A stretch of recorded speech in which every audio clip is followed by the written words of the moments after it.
Պարոն Կարապետյան, մինչև միկրոֆոնով հանրությանը կդիմեք, տեսեք երեկվանից իշխանական ու իշխանամերձ լրատվամիջոցները եւ գործիչները քննարկում են դարձյալ ձեր անձը։ Պարոն Կարապետյան,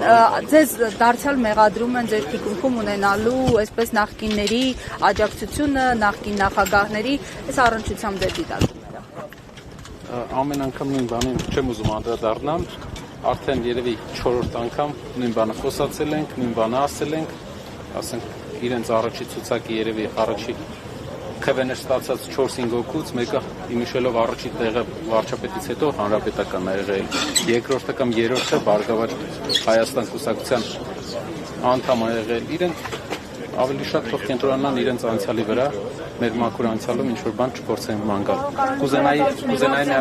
այսօր բրիֆինգ նախատեսված չնարդիկ սպասում Պարոն Կարապետյանի խոսքին Ինչի նախատեսում եք Պարոն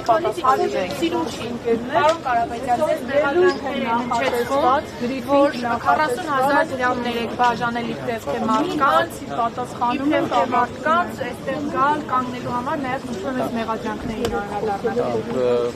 Պարզ է, որ մի բան պետք է անեին,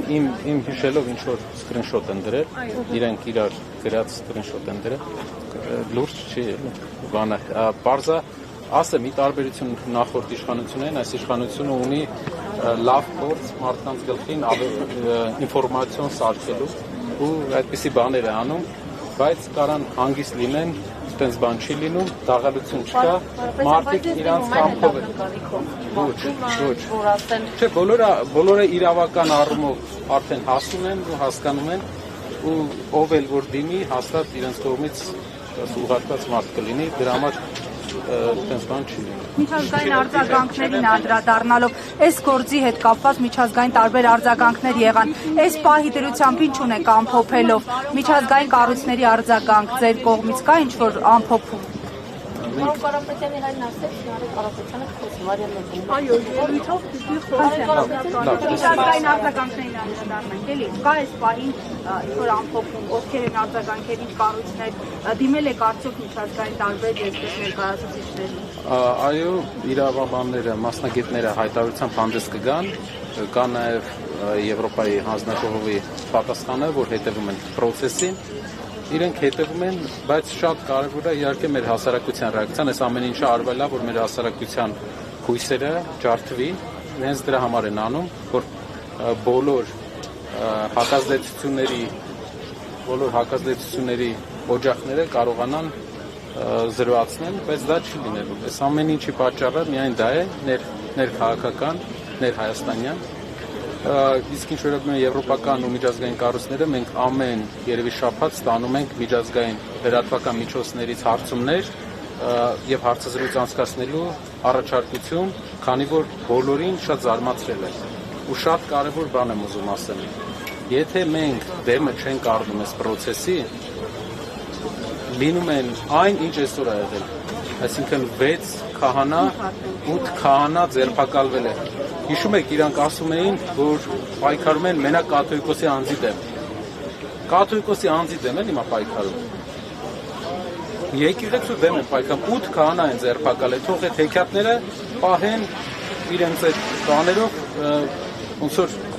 տարածեն, բայց դա հեքիաթ է, իրանք պայքարում են հայ առաքելական եկեղեցու դեմ, հայրենակիցներ ջան,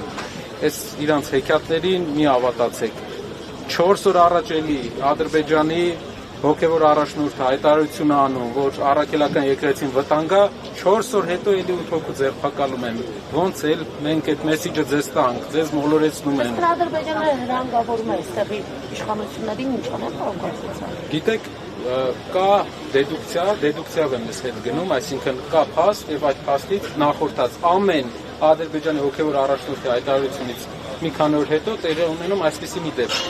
Այս մարդիկ ոչ հոգևոր հովիվին են մեր եկեղեցու թիրախավորել են Հայաստանի ամենամեծ ռեպուտացիա, ամենամեծ վարկանիշ ունեցող կառույցին, հայ ժողովրդի համար, միավորող ուժին, սփյուռքետ միավորող ուժին, որպեսզի հնարավորության դեպքում կարողանան հակազդեն հայկական պահանջատիրությանը ցեղասպանության ուղղությամբ։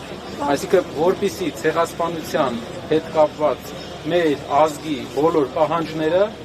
ճանաչման հետ կապված բոլոր պահանջները հնարավոր լինի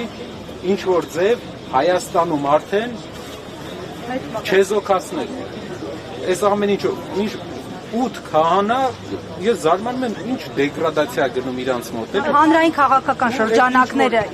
իրավիճակը փոխելու հնարավորություն է սպայնում են հարված իրենց վրա վերցնելու, որ եկեղեցին չմնա մենակ։ Այն բաները, որ իրանք հայտարարում են, այդ 40,000 դրամ իրանք վախենում են այն ազդեցությունից, այն տպավորությունից, որ ստացել են։ 3 մի քանի հազար մարդ 12 ժամ, 10 ժամ ստեղ սպասել է։ Դա իրանց ցույց է, որ չեն հոգնում գնում։ Մեծ մասը չի հոգնում գնում, այսինքն բոլորը հետևողական մնում են։ Թող իրենց հույս չտան։ Որ իրենց դոկտորատից բնորոշ է, երեկվայից հետո ինչ-որ հետապնդումներ, չգիտեմ, եղել են այստեղ մասնակիցների նկատմամբ ինչ-որ բաներ։ Հետապնդումները դա կարճաժամկետ խնդիրներ են, էդի ուղղակի ունի նպատակ մարդկանց ինչ-որ մտքեր առաջացնելու մարդկանց մեջ, բայց այս խնդիր ինձ թվում է ով որ գալիս է ինքը արդեն գիտի, արդեն հասկանում է ուր է գալիս ու հասկանում է, որ բոլոր հետևանքներին ինքը պատրաստ է իր գաղափարի համար։ Շատերի համար կարևոր է, որ միայն Սամվել Կարապետյանի համար չեն գալիս, իրենք տեսնում են Սամվել Կարապետյանի մեջ այն հույսը, որ կարող է վերջնականապես հավասարակշռվել ու հավասարակշռվել այս մարդկանց այս անսահման արդեն դարձած ապօրինությունները։ Այսինքն մարդ պայքարում է եկեղեցու իբր հոգևոր հովիվի դեմ, բայց այսօր եկեղեցին արդեն փակ է։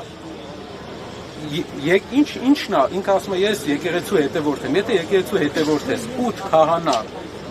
ինչու ես ձերբակալել, ինչու ես կալանավորել։ Սա հարգելի հայրենակիցներ համոզում են, ինչ որ ձև իրանց մեծա ռեսուրսներով ձեզ ուզում են մոլորեցնել։ Իրանք ուզում են եկեղեցին թուլացնեն, ոնց ասեմ ձեզ, եկեղեցին թուլացնում են այս մարդիկ, որ իրանց նպատակները կատարեն, այն նպատակները, որի պարտավորությունը ամենայն հավանականությամբ վերցրել են։ Շնորհակալություն։